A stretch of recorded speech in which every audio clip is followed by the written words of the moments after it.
البروفين، هل البروفين مضر ولا لا؟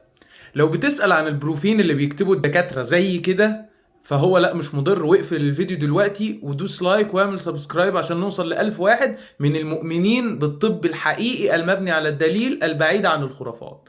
اما لو بتسأل عن المادة كبروفين او ايبوبروفين علميا، فهي مضرة وهي مش مضرة.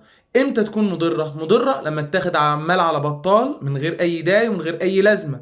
تبقى مش مضرة لو احنا بناخدها بجرعات محددة، هتفيدنا جدا جدا جدا ونبعد عن كل اعراضها الجانبية تماما. طيب ايه الفكرة اصلا؟ ايه الاضرار اللي ممكن تعملها البروفين؟ ايه الاعراض الجانبية ليها؟ اولا انها بتوقف تصنيع بروستاجلاندين اللي هي مهمة جدا جدا جدا في تبطين المعدة، بحيث انها تحميها من اي حاجة تعمل فيها قرح. كمان مهمة جدا عشان توسع الاوعية الدموية بتاعت الكلى. فاذا لما تضيق مع الاستعمال الطويل للبروفين، الطويل السنين سنين اخد بروفين، سنين اخد بروفين، تمام، تضيق ممكن تعمل لنا فشل كلوي. فاذا عندنا قرحة المعدة والفشل الكلوي هي الاعراض الجانبية للبروفين. هل الكلام ده بيحصل من مرة؟ اكيد لا. هل الدكتور ما يعرفش الكلام ده وهو كاتب؟